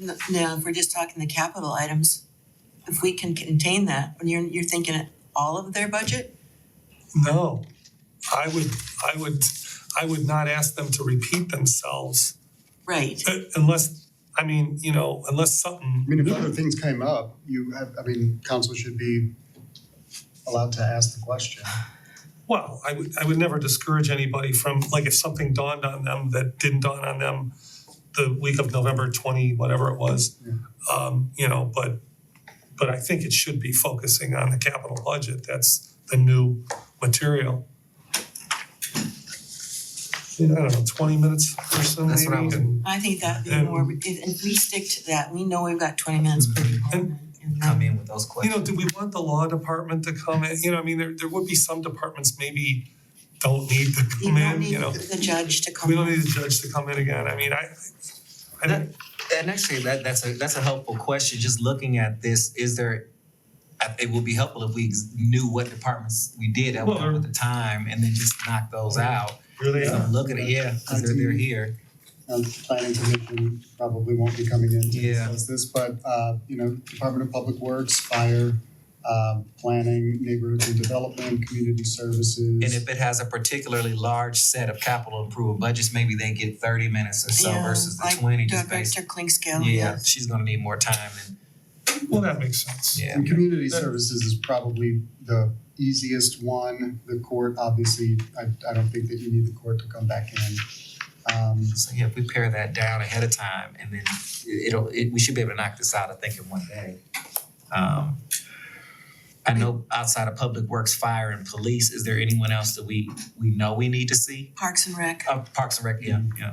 So that 4 so far, IT. IT, 5. I think, did you say planning? No. No. We have so far? DPW, Fire, Police, Community Services, Planning was one that was mentioned earlier. Mhm. IT. So we're at 6 now? And I think IT doesn't 7. have any additional capital that wasn't in the original. But The original 4 million. right, because and the the Microsoft 365 rollout, the printer costs, the computer software. I mean, he could provide more information about the computer software and the laptops and desktops that we're constantly cycling. Right. But Is that something anybody would need to hear from IT? I don't think No. so. But I'm not. We can send something in. I mean, I think that could be handled in an email or Yeah. through a surrogate. okay, So that's 6 departments, one of them especially, and I think Parks and Rec could be 30 minutes as well. I agree. Because it's touching. Yeah. So would there be a chance that Addie could do a doodle poll or something tomorrow morning to see if we look at dates? So I thought about that too, because she's doing one already that's Monday during the day, and that would have been 2 hours, I just realized for that meeting, so that wouldn't work. We're already here on.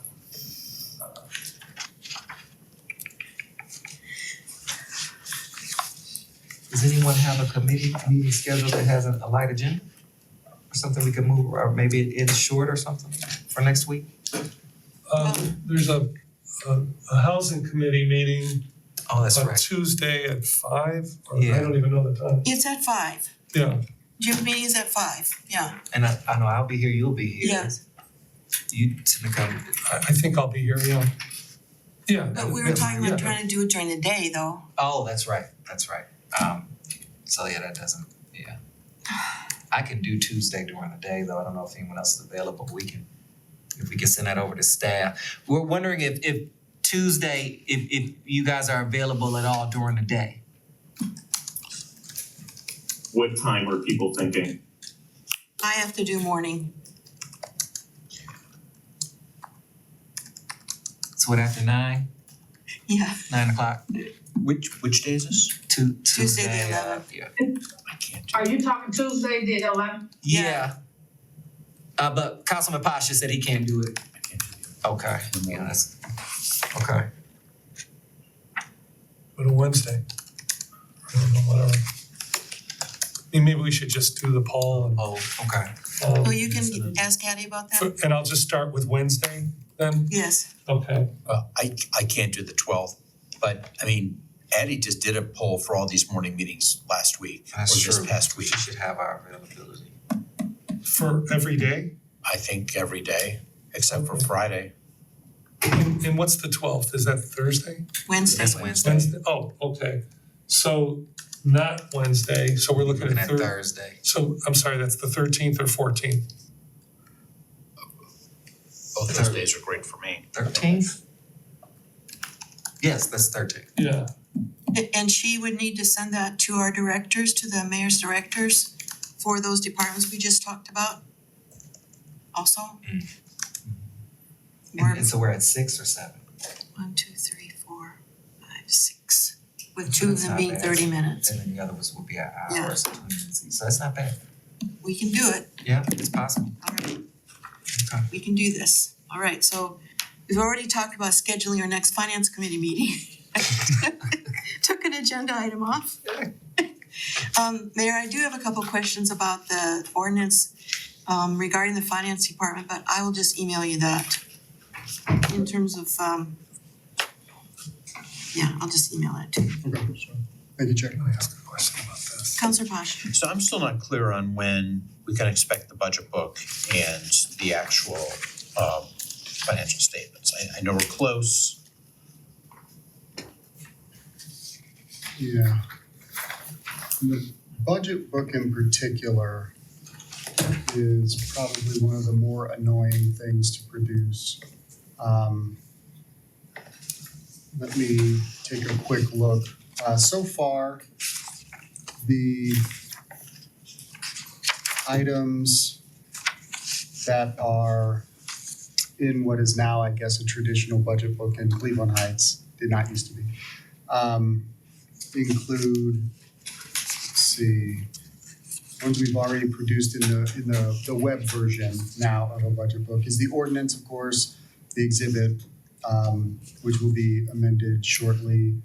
And then the 2025 total budget revenue comparison, revenue budget comparison by fund, expense comparison and expense comparison by fund, the general fund revenue and expense comparison, and then the now recently updated and soon to be further updated fund summary from 2024 through projected 2025. I think the rest of the actual financial information found in, say, the 2024, well, the budget book produced in 2023 for the 2024 budget include those departmental breakdowns and the capital requests. I'm not certain what else is left to be included, but let me see if I can find, just to double check myself.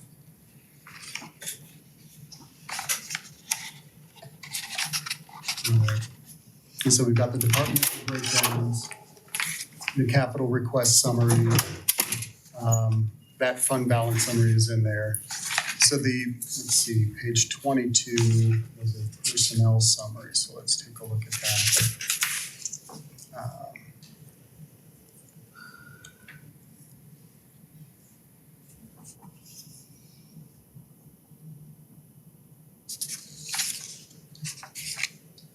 Okay. I think that personnel, the full-time budgeted personnel comparison was provided in the previous budget book as well. So we can just rely on that because the actual personnel counts have not changed between the November appropriations ordinance conversation and this current one. You're still adding 15? It's still the same, yeah, it's still the same. Now, you know, there's always the possibility of reducing that if council sees fit to, that's a possibility. But the numbers haven't changed, so that's relatively easy to reproduce. And I think that's it. So there's the personnel summary, the fund balance summary has been provided, and then the only thing remaining from that previous budget book's set of financial data is now the department by department breakdown. So I think that might be the only thing at this point that we have to provide is that department by department breakdown. Which is tedious but not difficult. So try to get that to you as soon as I can. Okay, It's just in like an electronic, you mentioned a web-based. Yeah, so the page that we've produced, the 2025 budget information webpage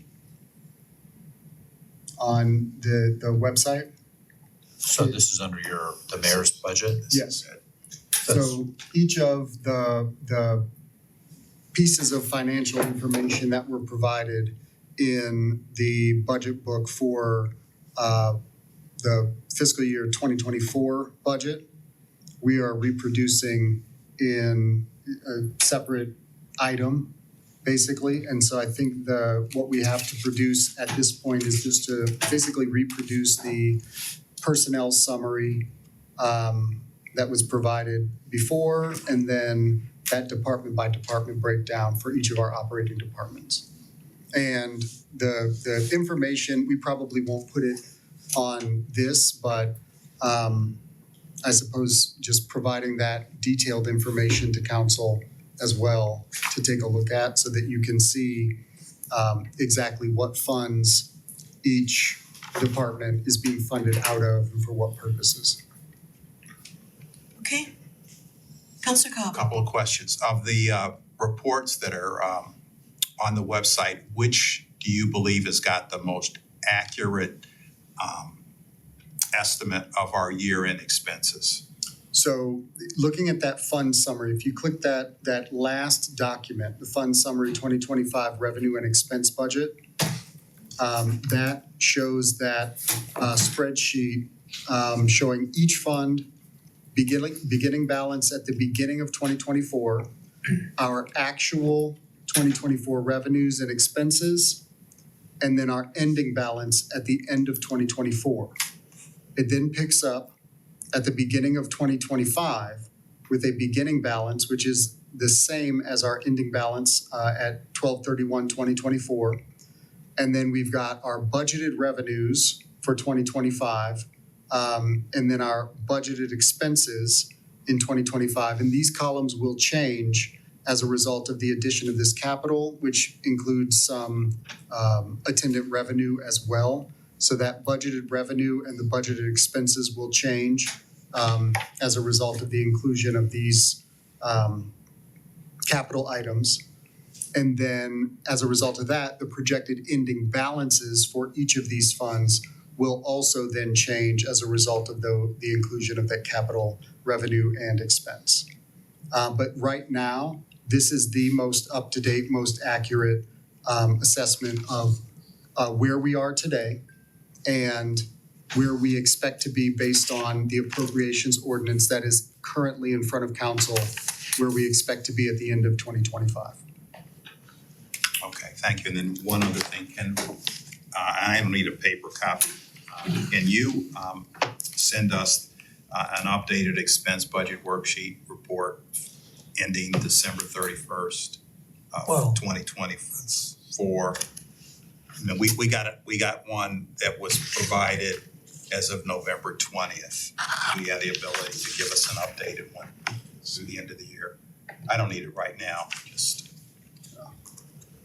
Can I see that one? Sure. Almost done. Almost there. Okay, thank you.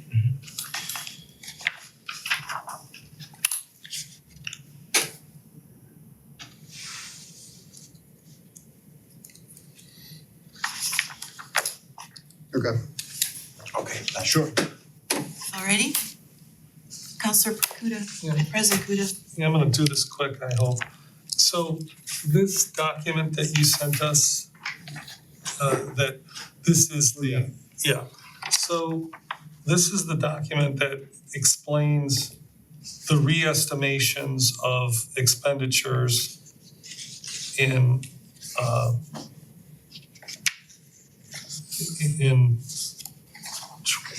well, 2024. And no, for the 2025, I'm sorry, for the 2025 expenditures based on history.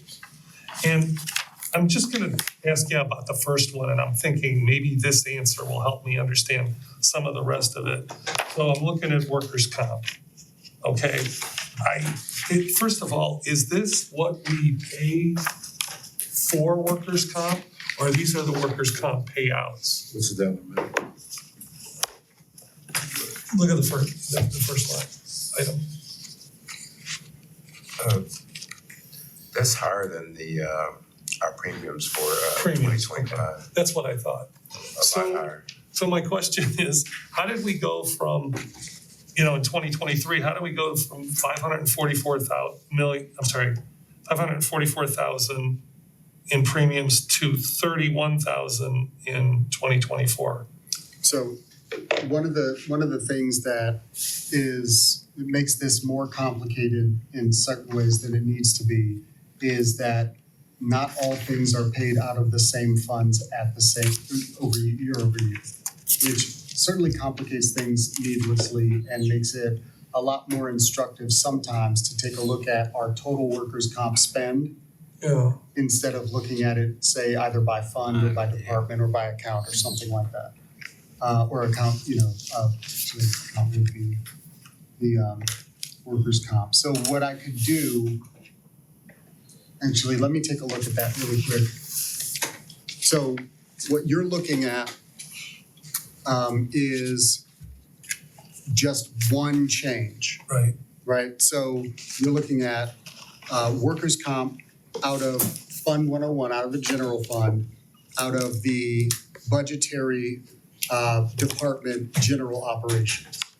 So in 2024 actual, we're looking at 31,000, that's what we spent out of that particular budgetary department.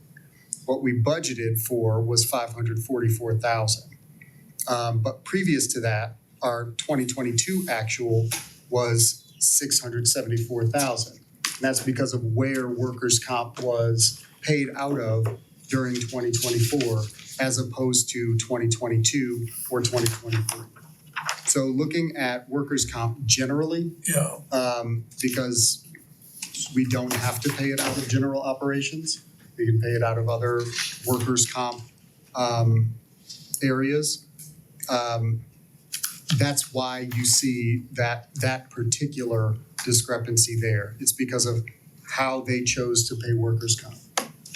I mean, okay, it came out of a different fund, I can get that.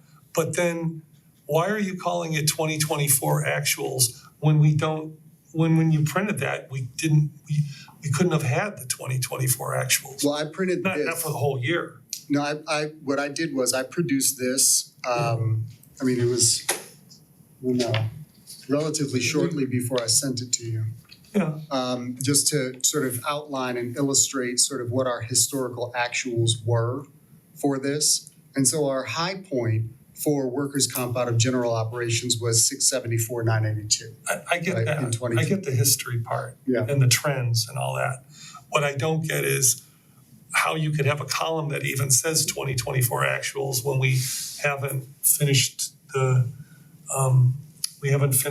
financials for the year. So okay, let me put it this way. If there are additional workers' comp for 2024 payments that we still need to make, You mean for 2024? I'm not even saying we still need to make them. I'm saying we haven't calculated them yet, evidently. I'm assuming we. Well, we have a rate, and that rate is can be adjusted based on the true up. I don't know what that means. I'm sorry. Yeah. Workers' comp has a true up, and that true up is What is a true our up? true up is think that 544 could have been an estimate, and then you put in the real numbers. Yeah, okay. The number of employees you had and the salaries and the high risk and low risk distribution. And then they'll calculate the real rate, then they'll adjust whether I can pay them more, pay them less, or spot on. So you're just truing up the premium for workers' comp. Sort of like a reconciliation. Yeah, Yeah, yeah. you get that done. But what this document shows though is a different situation than that.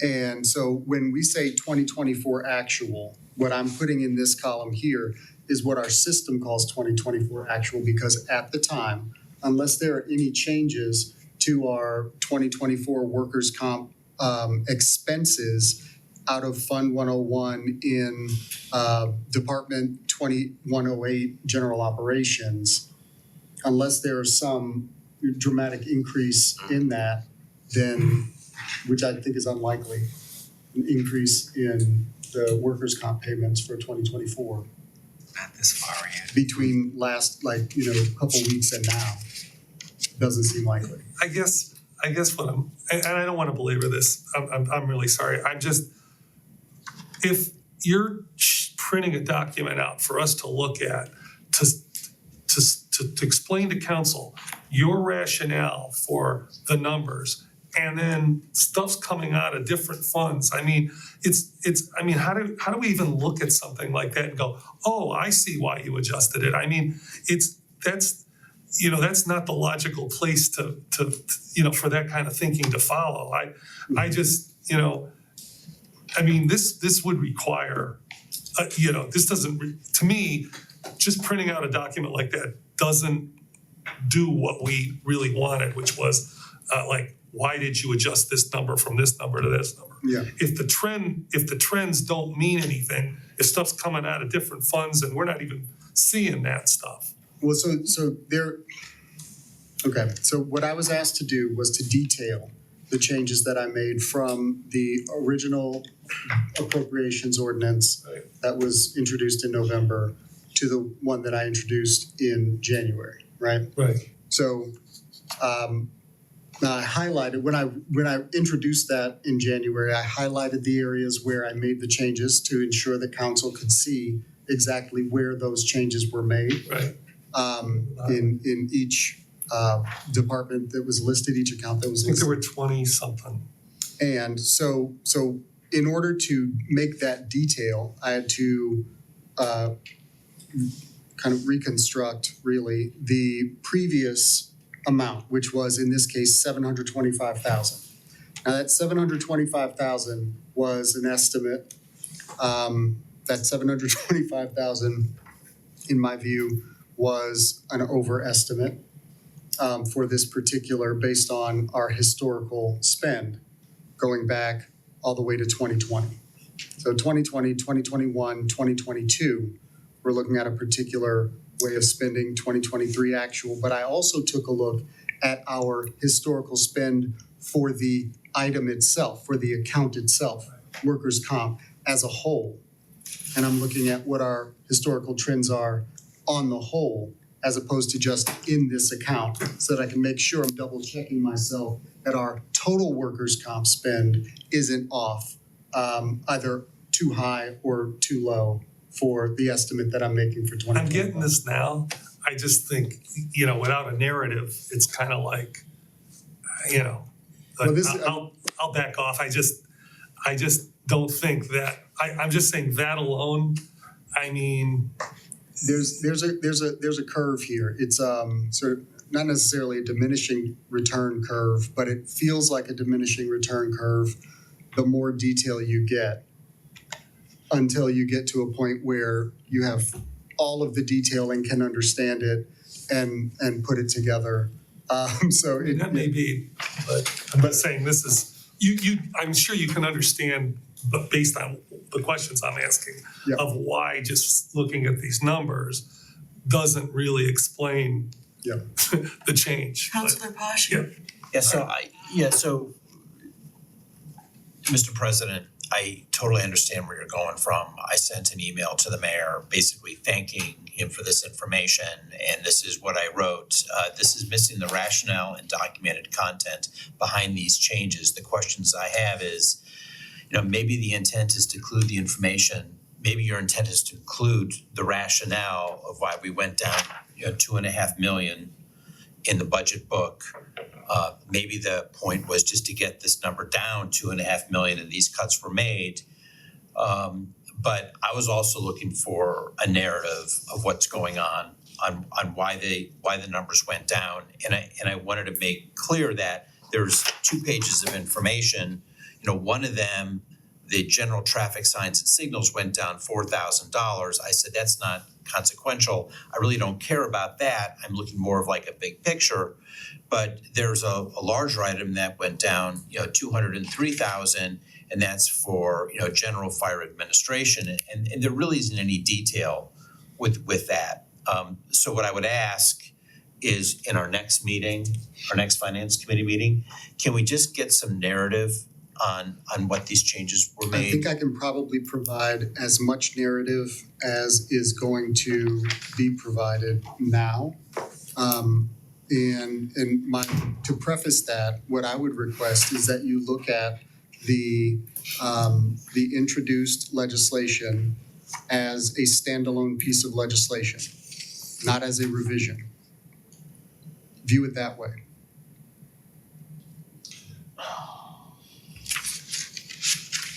And if you have a question about the level of spend that we have for hospitalization generally, or workers' comp generally, or Well, the something like hospitalization that. was the one you explained. Oh, I mean, it's a similar explanation, to be honest. The historical spend generally for hospitalization and workers' comp, frankly, doesn't look like what we budget for it. And, we can anticipate and be conservative about budgeting for more than we anticipate, our sort of expected spend might be, just so that we're careful and we can protect ourselves against anticipated spend. But you can overdo that. I mean, we can decide we're gonna put, 30% more than we expect to spend in salaries. But what would be the point? We're just increasing the budget, inflating the budget unnecessarily. And so from my perspective, I would say, can somebody please provide a rationale for why it should be higher? Okay, I think that answered my question, because one of the questions was, if this is just gonna get incorporated in the budget book as just a net $2.5 million decrease in what your ask is, I could live with that. And that's ultimately, what it is in part. Some of it was value engineering. I had a conversation with Councilman Petrus about this. Some of it was value engineering in a decision-making process, because there are certain things that we decide. We want to reduce our printing costs. And so, or at least reduce them from the increase that was proposed in November. So even though we may be printing more, I don't want to unnecessarily increase any particular line of printing costs when we should be value engineering that. We should be looking for ways to cut costs. So even if we're printing more, we should find ways to do that in a more economical way. Providing limitations on printing costs, for instance, is a decision point. If there is some compelling need that council finds compelling to increase printing costs in a particular line, then we can make that ask. But until we get to that point and there's a justifiable reason for increasing that, then I'm not going to. And so that was part of the value engineering on this as well. But a lot of it was looking at sort of a line-by-line analysis and then an account-by-account analysis and seeing where our actual historical spend fell and, being conservative, but not to the point of folly on any increases that we might anticipate. Okay. I'm gonna move on to talking about the ordinance number 270-2024, which council passed December 19th of 2024, establishing the end of year transfers out.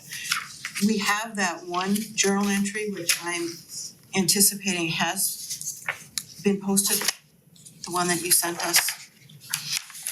This one. I'm assuming that that's already been Was that posted. the 31st one? Yes, Did we, for Did we- $1,053,000. Yeah, we posted. all of that, yeah, all of So that it's was included. done, but I think I sent out, and I don't know, did we ever follow up with the additional transfers? I have not yet. Okay, so that's something that we've neglected to send so far, but we had, I think I sent another email to council subsequent to that indicating that, I mean, on December 31st, we can't possibly know all of Right. the ending balances, and so we had to go through and certainly not up to or even close really to the limitation that council placed in that ordinance. Okay. But there were additional transfers that we needed to make in order to ensure that we didn't have negative balances and to protect against future negative balances.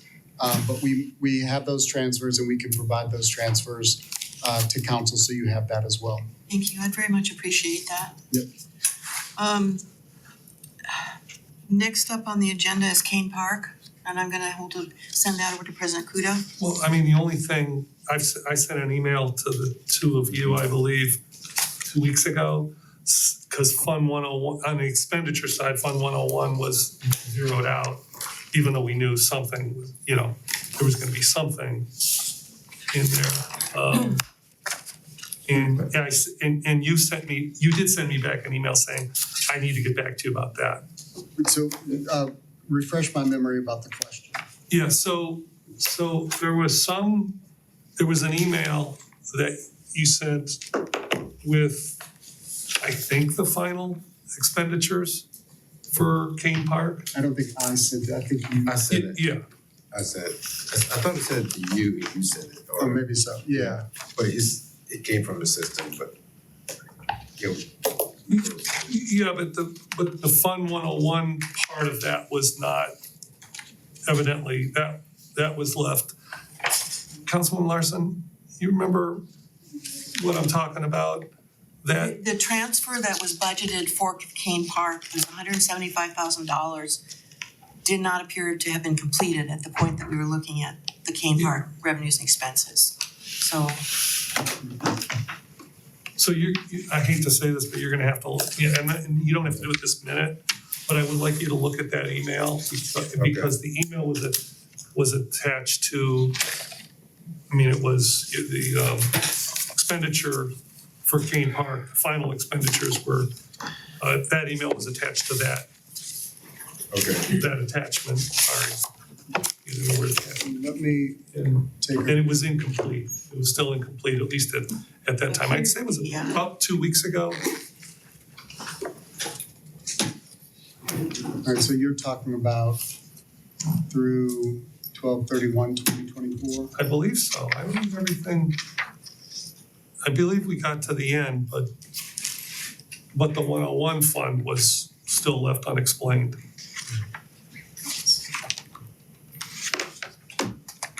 Unexplained, sorry. So let me take a quick look. Revenue, expense, no classifications, my classifications in there.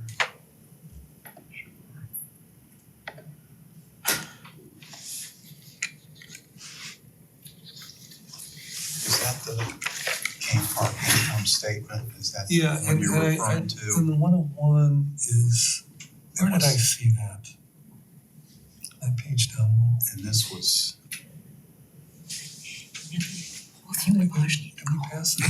Transfer from F-101, 175, adopted budget. that's August 31st.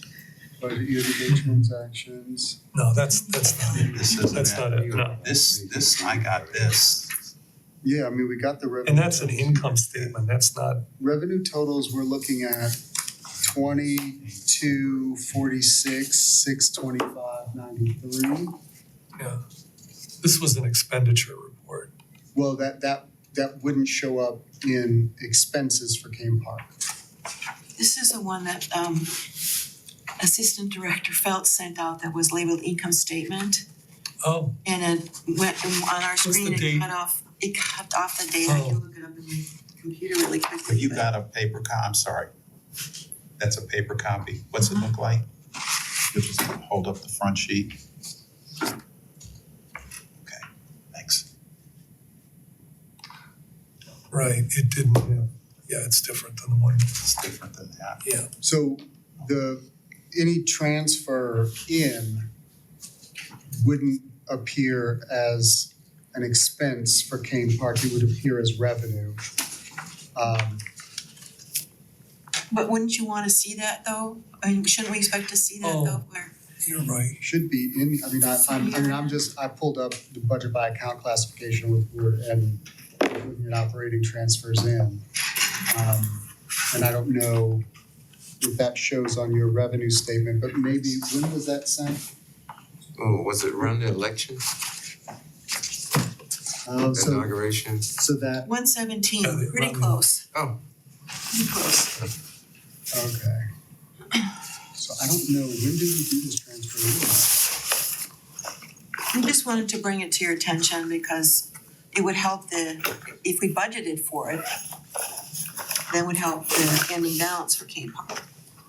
Well, all of the transfers in order to, like from any fund to any of the other funds that we, are attempting to, just for budgetary reasons, get back to zero or better.